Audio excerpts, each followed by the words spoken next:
मौसम मुसलमान और हम में ये सारा हिंदुस्तान। अपने सिंधु भाई का अस्सलाम वालेकुम व रहमतुल्लाह व बरकातहू कबूल करें। मैं चंपारण की धरती से आता हूँ, वही चंपारण जहाँ गांधी जी ने अपने आंदोलन की शुरुआत की। न केवल पूरा बिहार, पूरा देश आज किशनगंज की धरती से उम्मीद जगा करके बैठा है, और जो तादाद आज देखने को मिला है निश्चित रूप से एक आगाज है।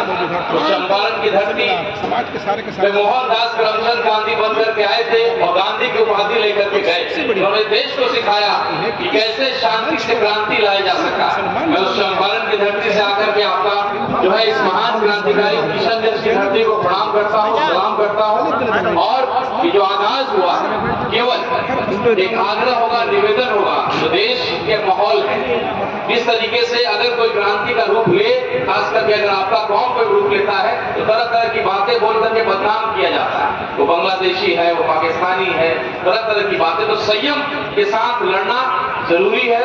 मैं एक पढ़ा लिखा हिंदू हूँ, आपको आश्वस्त करता हूँ कि एक हिंदू जो समझदार है, किसी पार्टी का सर्टिफाइड हिंदू नहीं है, वो आपके साथ खड़ा है। जो आपकी इस लड़ाई में अगर जेल जाने की बात आएगी तो बिल्कुल ये हिंदू भाई, ये क्षत्रिय जो देश को गृह युद्ध से बचाना चाहता है, ये देश को जो है कुछ पार्टियां जहर फैला करके गृह युद्ध की तरफ धकेलना चाहती है, लेकिन हमारे जैसे पढ़े लिखे हिंदू उनके मंसूबे को कभी कामयाब नहीं होने देंगे। आज इस जलसे में जहाँ एक तरफ हमारे गार्जियन अभिभावक अख्तरुल ईमान साहब बैठे हैं और दूसरी तरफ जावेद साहब बैठे हैं, यही एक साल पहले का माहौल जब चुनाव लड़ रहे थे तो वो माहौल भी था, वो गर्माहट भी था। लेकिन आज ये दोनों व्यक्ति एक मंच पे एक मसले के लिए, एक मकसद को लेकर के लड़ रहे हैं, दिखाता है कि आपकी ताकत बहुत मजबूत हो गई है। अपने छोटे छोटे मंसूबे को, छोटे छोटे स्वार्थ को छोड़ करके हमको अपने बड़े मकसद को देखना है। एक छोटी सी कहानी के साथ मैं अपनी पूरी बात को रख करके अपनी बात को खत्म करूंगा।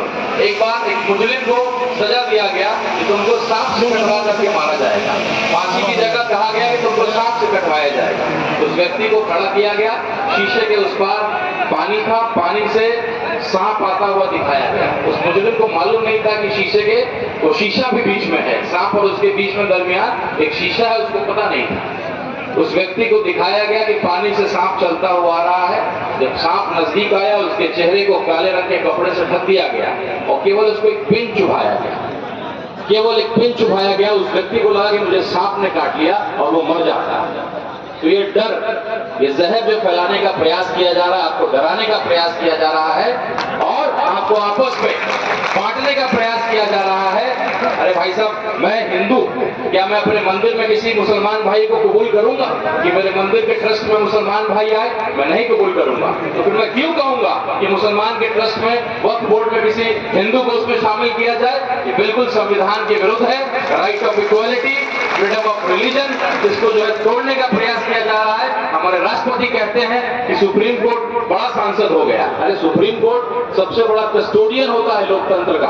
हम लोगों ने भीमराव अंबेडकर जी का जयंती मनाया और फूल चढ़ाया। केवल फूल चढ़ाने से नहीं होगा, उनके सिद्धांतों को जिंदा रखना पड़ेगा और इस काले कानून को हम लोग वापस करेंगे। और एक एक हिंदू जो किसी पार्टी का सर्टिफाइड हिंदू नहीं है, आपके इस लड़ाई में आपके साथ खड़ा है। मैं आपको आश्वस्त करता हूं कि क्षत्रिय धर्म देश को गृह युद्ध से बचाने के लिए जो करना होगा हम आपके साथ खड़े हैं। बस एक आग्रह होगा कि आपस में बंटना नहीं है। मैं देख रहा हूं कुछ जो एक विरोधी हमारे आपस में पाशमंदा में और बाकी लोगों में बांटने का प्रयास किया जा रहा है। मैं हिंदू होकर के इस बात को समझ रहा हूँ कि आपके कब्रिस्तान में बंटवारा होता है कि पाशमंदा मुसलमान नहीं जाएगा, बड़ा मुसलमान जाएगा, कि आपके मस्जिद में सीटें बुक है कि बड़ा मुसलमान आगे बैठेगा, पाशमंदा मुसलमान पीछे बैठेगा? ऐसा कुछ भी नहीं है कि